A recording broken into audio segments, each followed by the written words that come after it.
ವಿಸ್ತರಣೆ ವಿಚಾರವಾಗಿ ಸಾಕಷ್ಟು ಗೊಂದಲ ಆಗ್ತಾ ಇದೆ. ಎಲ್ಲ ಸಣ್ಣ ಪುಟ್ಟದು ಇರಲಿ, ಅದೆಲ್ಲ ಸಣ್ಣ ಪುಟ್ಟದ್ದು ಇರುತ್ತೆ. 2 ದಿನದಲ್ಲಿ ಎಲ್ಲ ಬಗೆಹರುತ್ತೆ. ಏನು 130-140 ಜನ ಇದ್ದಾಗ ಒಂದು ಸಣ್ಣ ಪುಟ್ಟದ್ದು ಎಲ್ಲರೂ ಆಗಬೇಕು ಅನ್ನೋದು, ಆದವರು ಸಂತೋಷದಲ್ಲಿ ಓಡಾಡ್ತಾ ಇರ್ತಾರೆ, ಆಗದೇ ಇರೋರು 1-2 ದಿನ ದುಃಖ. ಅದೆಲ್ಲ ನಮ್ಮ ಹೈಕಮಾಂಡ್, ನಮ್ಮ ಮುಖ್ಯಮಂತ್ರಿಗಳು ಸಿದ್ದರಾಮಯ್ಯನವರು ಸಮರ್ಥರಿದ್ದಾರೆ. ಎಲ್ಲರನ್ನ ಕರೆದು ಮಾತನಾಡಿ ಎಲ್ಲವನ್ನು ತಿಳಿ ಮಾಡ್ತಾರೆ. ಯಾವುದೇ ಗೊಂದಲ ಆಗಲ್ಲ. ಯಾವುದು ನಮ್ಮ ಪಕ್ಷದಲ್ಲಿ ಅವರು ದುಡಿದಿದ್ದಾರೆ, ಅವ್ರಿಗೂ ಒಂದು ಆಸೆ ಇತ್ತು, ಆಗಿಲ್ಲ ಅನ್ನೋ ನೋವಲ್ಲಿ ಮಾತಾಡ್ತಾ ಇರ್ತಾರೆ. ಎಲ್ಲರನ್ನು ಕರೆದು ಸಮಾಧಾನ ಮಾಡಿ 2 ದಿನದಲ್ಲಿ ಬರ ಹೇಳಿದ್ದಾರೆ. ಎಲ್ಲ ಈಗ ಆಲ್ರೆಡಿ ಉಸ್ತುವಾರಿ ಸಚಿವರುಗಳನ್ನ ಘೋಷಣೆ ಮಾಡಿದ್ದಾರೆ. ಎಲ್ಲ ಬರದ ಅಧ್ಯಯನ ಮಾಡಬೇಕು, ಸರ್ಕಾರಕ್ಕೆ ವರದಿ ಕೊಡಬೇಕಂತ ಹೇಳಿದರು. ಎಲ್ಲ ಸುಸೂತ್ರವಾಗಿ ನಡೆಯುತ್ತೆ.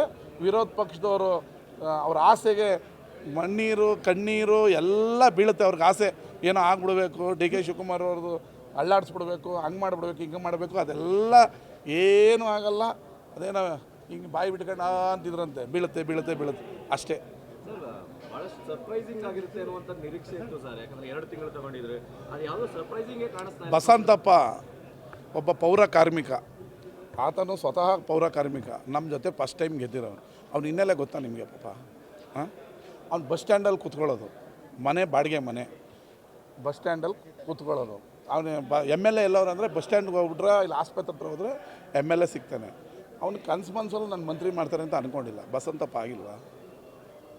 ಆಗಿಲ್ವೇನ್ರಿ?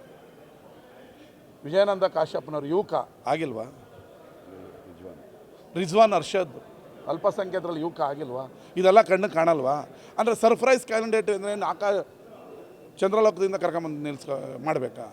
ನಮ್ಮಲ್ಲಿ ಗೆದ್ದಿರೋ 140 ಜನದಲ್ಲೇ ಮಾಡಿರೋದು. ಸಮರ್ಥ ಕ್ಯಾಬಿನೆಟ್ ರಚನೆ ಆಗಿದೆ, ಎಲ್ಲರೂ ಸಮರ್ಥರಿದ್ದಾರೆ. ನಮ್ಮ ಜಿಲ್ಲೆಗೆ 2 ಮಂತ್ರಿ ಸಿಕ್ಕಿರೋದು ಭಾಳ ಸಂತೋಷ ಆಗಿದೆ. ನಾನು ಮುಖ್ಯಮಂತ್ರಿಗಳನ್ನು ಮತ್ತು ಸಿದ್ದರಾಮಯ್ಯನವ್ರನ್ನ, ಹೈಕಮಾಂಡನ್ನು ಅಭಿನಂದಿಸ್ತೀನಿ. ಸಮರ್ಥ ಕ್ಯಾಬಿನೆಟ್ ಇದೀಗ ಪರಿಪೂರ್ಣವಾದ ಕ್ಯಾಬಿನೆಟ್ ಇದೆ. ಮುಂದಿನ ದಿನದಲ್ಲಿ ಒಳ್ಳೆ ರಾಜ್ಯ ಸಮೃದ್ಧಿಯತ್ತ ಅಭಿವೃದ್ಧಿಯತ್ತ ನಡೆಯುತ್ತೆ. ಎಲ್ಲ ಬಿಡ್ರಿ, ಅದು ಟಿ ವಿಯಲ್ಲಿ ಮಾತ್ರ. ಅದು ನಿನ್ನೆ ಅವ್ರು ಹುಟ್ಟೋದು ಹಬ್ಬ. ಎಲ್ಲ ಅಭಿಮಾನಿಗಳು ತಂಡೋಪತಂಡದಲ್ಲಿ ಅವ್ರನ್ನ ಏನು ಆನರ್ ಮಾಡೋದಕ್ಕೆ ಮನೆ ಹತ್ರ ಜನ ಜಾಸ್ತಿ ಇದ್ದರು, ಹೋಗಿಲ್ಲ. ಸತೀಶ್ ಜಾರಕಿಹೊಳಿ ಹೋಗಿಲ್ಲ ಅಂತ ನೀವು ಬರೀತಿದ್ರಿ, ಮುಂದೆ ಲೈನಲ್ಲೇ ಕೂತಿದ್ರು. ಟಿ ವಿಲೇ ತೋರಿಸಿದಪ್ಪ ಸತೀಶ್ ಜಾರಕಿಹೊಳಿ ಕೂಡ ಹೋಗಿಲ್ಲ ಅಂತ, ಮುಂದೆ ಲೈನಲ್ಲೇ ಕೂತಿದ್ರು. ಏನು ಇಷ್ಟೊಂದು ಆ ಥರ ಏನು ಬೇಡ. ಮಳೆ ಬರಲ್ಲ ಅಂದರು, ಮಳೆ ಬಂತು. ಏನಾಗಲ್ಲ, ಎಲ್ಲ ತಿಳಿ. ನಥಿಂಗ್. ಒಳ್ಳೇದಾಗತ್ತೆ, ಅವ್ರಿಗೂ ಒಳ್ಳೇದಾಗತ್ತೆ. ಇರಲಿ, ಒಳ್ಳೆ ಅದು ಖಾತೆ ಅನ್ನೋದಕ್ಕಿಂತ ಮಂತ್ರಿ ಆಗಿದ್ರಲ್ಲ ಅದೇ ಸಂತೋಷ. ನಿನ್ಗೆ ಯಾವುದು ಇಷ್ಟ ಹೇಳೋ ಅದೇ ಕೊಡ್ಸೋಣ. ಇಲ್ಲಿ ಮುಖ್ಯಮಂತ್ರಿಗಳ ಪರಮಾಧಿಕಾರ ರವಿಕುಮಾರ್ದಲ್ಲ ಅದು ಖಾತೆ ಕೊಡೋದು. ಇನ್ನೊಂದು ಆಗುತ್ತೆ, ಒಳ್ಳೇದಾಗುತ್ತೆ. ಮಂಡ್ಯ ಇನ್ನೂ ವೇಗ ಪಡೆಯುತ್ತೆ.